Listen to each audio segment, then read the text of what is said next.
प्रिय साथियों, मैं हूं सुरेश श्रीमाली। उम्मीद है आप स्वस्थ, मस्त और व्यस्त जरूर होंगे। ग्रहों का खेल के इस विशेष कार्यक्रम में आप सभी का बहुत बहुत स्वागत है। आज का विषय है रिश्तों में भरे मिठास और ग्रहों को बनाए परफेक्ट। कैसे, यह आज का विषय है। ग्रहों का खेल के शुभ और अशुभ प्रभाव की वजह से हमें सफलता और असफलता मिलती है, चाहे वह करियर हो, मैरिड लाइफ हो, फिर रुपया पैसा हो। ग्रहों का प्रभाव होता ही है। घर परिवार में पिता, पुत्र, माता और भाई बहनों के साथ हमारे रिश्ते कैसे हैं, यह भी ग्रहों की स्थिति तय करती है। सूर्य पिता के, चंद्रमा माता के कारक है, वही मंगल भाई बहनों के। इसी प्रकार अन्य ग्रहों का भी संबंध हमारे किसी न किसी रिश्ते से जुड़ा हुआ जरूर होता है। अब यह कार्यक्रम देखकर, इसे अपनाकर आप निश्चित रूप से अपने रिश्ते भी बेटर करेंगे और ग्रह भी। कैसे, देखिए, ग्रहों की फैमिली में हेड सूर्य देव है, इसलिए सूर्य को ग्रहों के राजा भी कहा जाता है। और साथ में अगर कोई अपने पिता का सम्मान नहीं करता है, उनके साथ रिश्ते खराब कर लेता है, तो वह अपने सूर्य को कमजोर अपने आप ही कर देता है। इससे वह बीमारी, आर्थिक समस्याएं, मान सम्मान उसका कम होता है। ऐसे में कुंडली में सूर्य की स्थिति को स्ट्रांग करने के लिए नित्य सूर्य देव को अर्घ्य देना चाहिए और पिता का सम्मान करें। पिताजी नहीं है तो पिता तुल्य जो भी है घर में, उनके चरण स्पर्श करें। नित्य हो तो बेहतर है, नहीं तो रविवार के दिन सुबह आदित्य हृदय स्तोत्र का पाठ करना चाहिए। वृद्ध आश्रम, कुष्ठ आश्रम, अनाथ आश्रम जाकर सेवा करनी चाहिए, कुछ डोनेशन देना चाहिए। दूसरा, मां के साथ दुर्व्यवहार करने से चंद्रमा कमजोर हो सकता है। अक्सर आपने देखा होगा कि जब भी बेटे के पास मां का फोन है, अरे मां अभी मैं करता हूं ना थोड़ी देर में फोन। जब मां नहीं रहेगी तो आपको फोन कौन करेगी, आपकी चिंता कौन करेगी, जिससे आप मानसिक बीमारियों को अपने घर ले आते हैं। जो व्यक्ति अपने मां का सम्मान नहीं करता है, ऐसे में चंद्रमा की स्थिति को सुधारने के लिए मां का तो सम्मान करना ही है, या फिर मां तुल्य जो महिला है उसका सम्मान करे, उससे प्रसन्न करे। थोड़ी देर बैठिए उनके पास। कई बार हम माँ बाप के पास बैठते हैं, फिर भी हम अपने गैजेट को लेकर रील्स देखते रहते हैं और भी कोई काम में लगते हैं। कुछ देर बिना गैजेट के उनके पैरों के पास बैठिए, उनके पैरों को दबाएं। और साथ ही अगर पूर्णिमा का व्रत करते हैं, चांद की रोशनी में 5 मिनट के लिए बैठ जाएं शाम को, तो आपको बहुत अच्छा प्रतीत होगा। तीसरा, मंगल की वजह से आपके रिश्ते ससुराल वालों के साथ, चाचा, चाची, ताऊ, भाई बहनों से अच्छे या बुरे हो सकते हैं। अगर कुंडली में मंगल अच्छे हैं तो दोस्तों के साथ भी आपके रिश्ते अच्छे रहेंगे।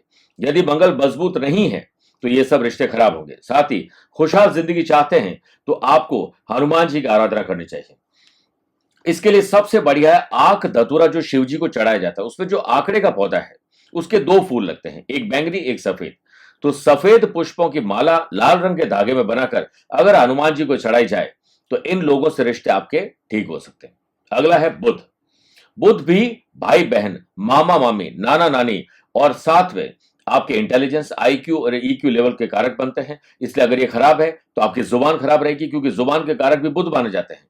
और जुबान एक बार फिसली, बुरा बोला, रिश्ते बिगड़ जाते हैं। इसलिए ऐसे में बुधवार को गणेश जी की पूजा करने से, श्री गणेश अथर्वशीर्ष का पाठ करने से, कुछ ना कर पाए तो गणेश जी को दूर्वा हरी घास जो होती है, 3 या 5 पत्ती की होती है, और कनेर के पुष्प अर्पित कर दीजिए। बुध मजबूत, रिश्ते शानदार। अगला है ग्रैंड पेरेंट्स, दादा दादी और पूर्वजों के, यानी पितृदोष भी अगर कुंडली में है और पूर्वजों के साथ आपके संबंध खराब थे तो ये पीढ़ी दर पीढ़ी चलते रहेंगे। ये संबंध देवताओं के गुरु बृहस्पति के अधीन आते हैं। इसीलिए अपने ग्रैंड पेरेंट्स का सम्मान करें और ओम ब्रीम बृहस्पति नमः, ये गुरुवार को 1 माला या कम से कम 11 बार जाप करें। समय समय पर अपने ग्रैंड पेरेंट्स को अच्छी मिठाई, अच्छे उपहार दीजिए, और कभी भी जाएं तो खाली हाथ इनके पास न जाएं, इनका आशीर्वाद दीजिए।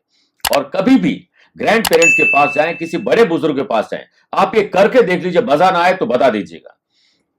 जब भी अपने ग्रैंड पेरेंट्स या इससे तुल्य व्यक्ति के पास जाए, एक अच्छी सी धार्मिक किताब लेकर जाइए, मोटिवेशन की किताब लेकर जाइए। आप ये करके देख लीजिए, आनंद आ जाएगा। अगले हैं शुक्र। लव पार्टनर और लाइफ पार्टनर के साथ रिश्ते, दोस्तों के साथ रिश्ते अच्छे या बुरे, ये शुक्र के अधीन आते हैं। शुक्र लग्जरी लाइफ का अधीन है। शुक्र को मजबूत करने के लिए हर शुक्रवार लक्ष्मी नारायण की पूजा करें। कुछ ना कर पाए तो दक्षिणावर्ती शंख में थोड़ा जल और थोड़ा परफ्यूम डाल दीजिए, इत्र। और उसके बाद श्री सूक्त का पाठ करते हुए अगर विष्णु जी और लक्ष्मी जी का अभिषेक किया जाए, शुक्र मजबूत। शुक्र मजबूत तो लव पार्टनर और लाइफ पार्टनर के साथ रोमांच, रोमांस, घूमना फिरना, enjoy, love and affection, peace and harmony, सब कुछ मिलेगी। अगले हैं शनि। शनि भी पिता, सास ससुर, बेटे बेटियां, आपके जो कलीग है जॉब के अंदर या बिजनेस में, उसके कारक माने जाते हैं। अब आप सोच लीजिए कि आपके घर में रिश्ते मजबूत है तो आप कितने खुश होकर अपने ऑफिस जाएंगे, बिजनेस में या जॉब या प्रोफेशन में। और वहां जाकर अगर आपके रिश्ते अपने बॉस से, अपने कलीग से, अपने आसपास के लोगों से अच्छे रहते हैं तो खुशी खुशी घर भी वापस आएंगे। ये सब कुछ शनि के अधीन आते हैं।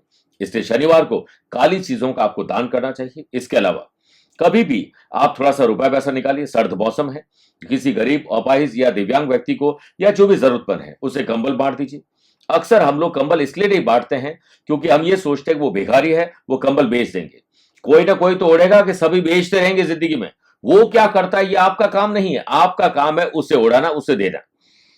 और इसके अलावा शनि मंदिर के बाहर जो याचक बैठे रहते हैं, शनिवार को उन्हें कुछ न कुछ खिला दीजिए, आपके इन सब के साथ रिश्ते मजबूत हो जाएंगे।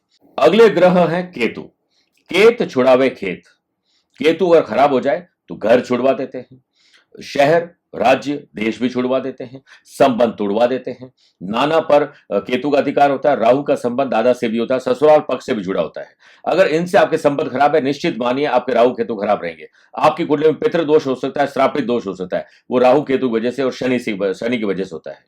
अगर इनसे संबंध आपके खराब है तो निश्चित मानिए आप अपनी जिंदगी में कई बार तकलीफों का सामना करेंगे। इससे बचने के लिए आपको केतु के लिए लहसुनिया पहनना चाहिए और गोमेद पहनना चाहिए राहु के लिए। राहु शांत होता है जब आप गणेश जी की पूजा करते हैं, यानी बुध की पूजा करते हैं। केतु शांत होते हैं जब आप हनुमान जी की पूजा करते हैं।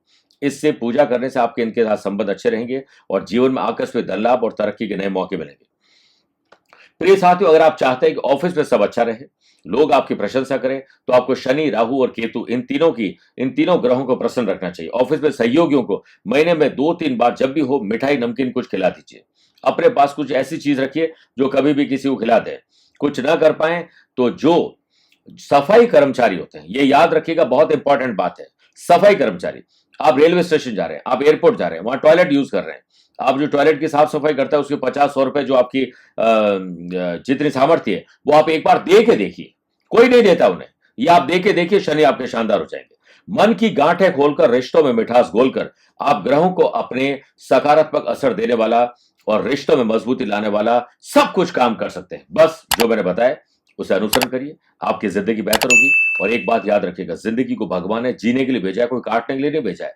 इसके लिए सबसे बढ़िया फॉर्मूला है, हर काम को खुश रहकर करिए, खुशी आपको जरूर मिलेगी। आप सभी स्वस्थ रहें, मस्त रहें और व्यस्त रहें। इसी तरह हमारे साथ बने रहें। आज के लिए इतना ही। प्यार भरा नमस्कार और बहुत बहुत आशीर्वाद।